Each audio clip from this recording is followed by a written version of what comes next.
Noong nakaraan ay nanggaling tayo sa lugar na ito at hindi ako masyadong nagtagal dahil sa karamihan ng tao. Sa episode na ito ay samahan niyo ako muli sa aking short ride gamit ang aking scooter. Ngayong hapon ay pupunta naman tayo sa kabilang bahagi ng Asyati upang bumili ng spray paint para sa ikakabit kong basket sa aking scooter. Dahil may nahingi akong pwedeng ilagay at babagay na basket sa aking scooter at hindi ko na kailangan bumili. At ang kailangan ko lang ay pinturahan ito ng itim para naman bumagay sa aking scooter.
Ngayon ay andito na ako sa may Malik Road at dito nyo makikita kung gaano kahalaga sa akin ang may scooter dahil sa layo ng mga tindahan dito.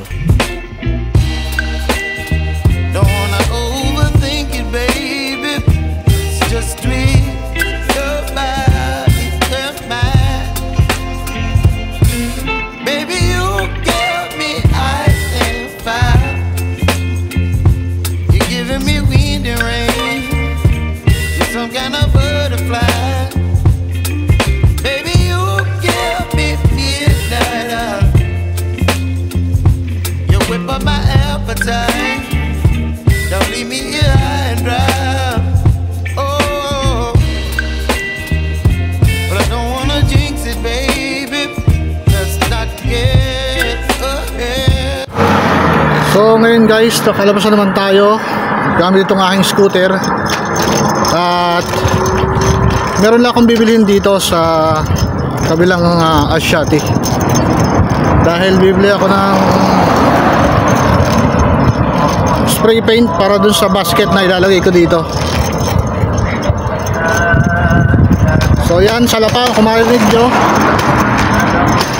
baka maghintay pa ako ng konting minuto para makabili ng spray paint para sa basket na ilalagay ko dito sa scooter. So naghanap daw ako ng side mirror. Nag-order ako sa online pero hindi ko alam kung paano yung transaction dito para sa online dito.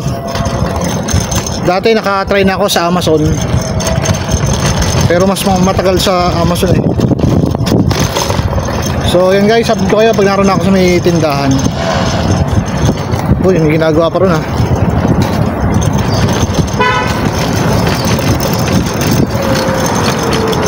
Dito ay nakarating na ako kung saan ako bibili ng spray paint para sa basket na aking ikakabit. Maya maya lang ay may narinig akong lumagabog at hindi ko inaasahan na makukuhanan pa ng bahagya ng aking camera. Kam sa Real? Kam sa Dik?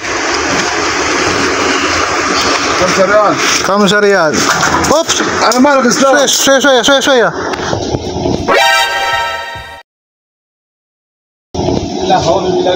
في مويه؟ مويه هنا ما انا سارح حق مكيف. انا ليش اجيب ميه؟ ما مكيف كله بص ميه. سوي كيس ورا لك حاجه؟ جيب سيليكون هذا سمسم 5 حبه. هذا ما في هذا. Nadulas pa yung ibang lahi. Gawa naman.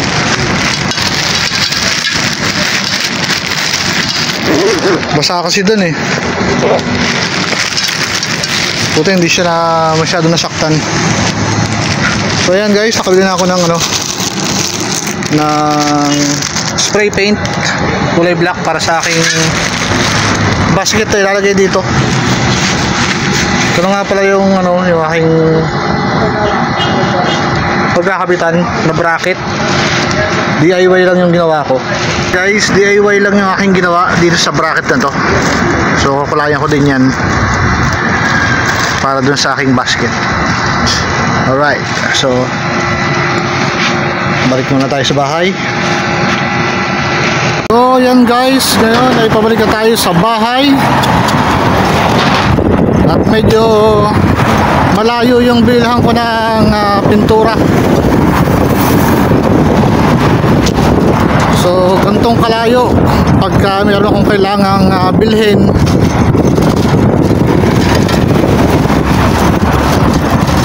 Dito sa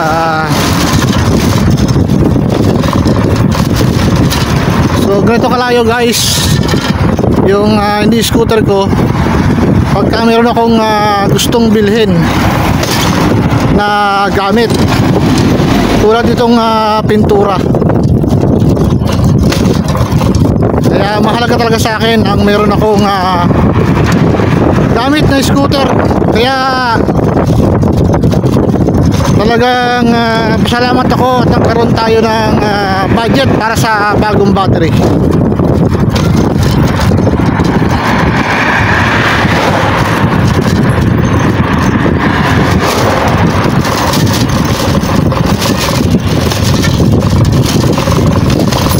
Ito nga pala guys yung isa sa park na pwedeng pasyalan dito.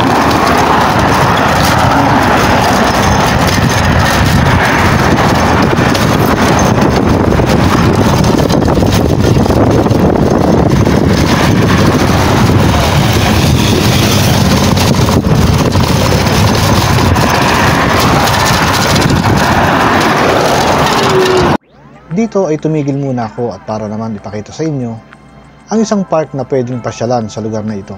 At kung nainip ka sa gabi pagkatapos ng trabaho mo at may bike ka o scooter na gaya ko, ay pwede kang tumigil dito. At kung may pamilya ka naman na kasama dito, ay okay din para sa inyo. Masarap humigop ng mainit na kape dahil may nabibilhan naman dito habang nagmumuni-muni at ginugunita ang mga nakaraan nyo.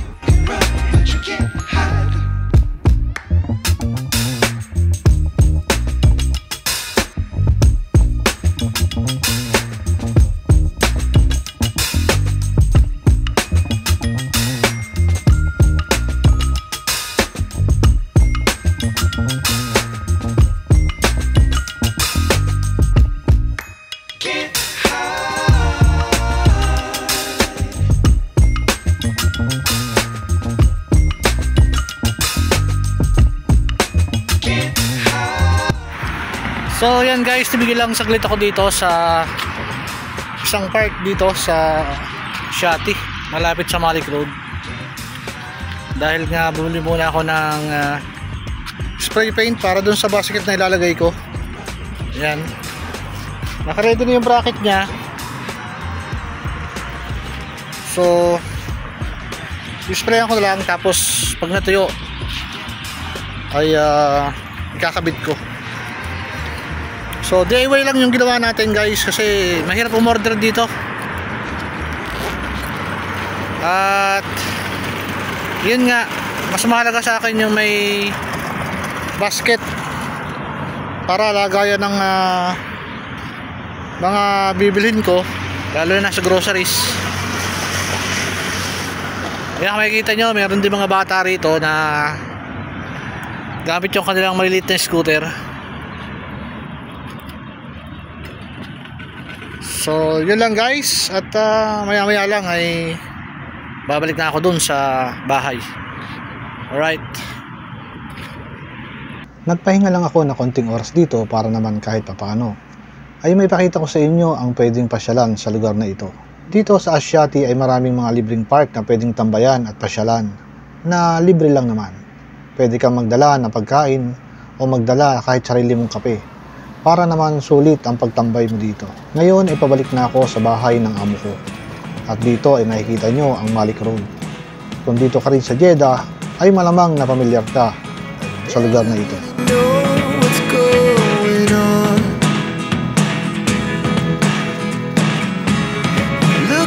Sometimes like all you want to do is run. Hear me out, hear me out. If all the things you never show, there are the things I want to know. Secrets. So yan nga mga idol, malapit na tayo sa bahay ng aking bossing. At dito medyo magandang daan, makinis yung kalsada. Kaya masarap kumaan dito pag ikaw ay may scooter, kaya lang malaki yung house. Yan.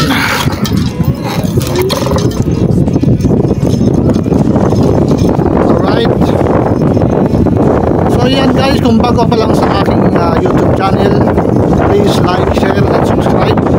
At huwag mo na rin kalimutang pindutin yung notification bell para lagi kayong updated sa aking susunod na video na katulad nito.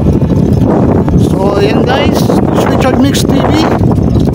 At sa aking channel, tayo ay gumagawa ng iba't ibang content, kaya Mix TV. So yan, kung hanggang dulo sa iyong panonood, maraming salamat sa iyong support na idol. Kayo ang aking tunay na idol. Alright, so yun lang mga idol. God bless, and see you to my next video. Enjoy.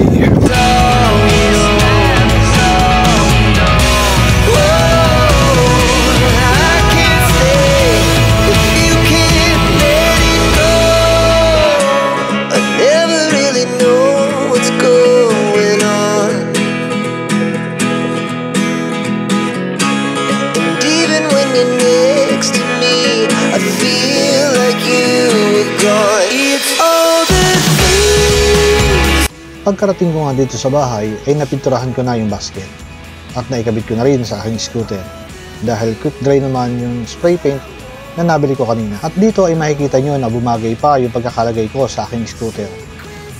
Ngayon ay may lalagyan na ako kapag may bibilhin ako sa Bacala.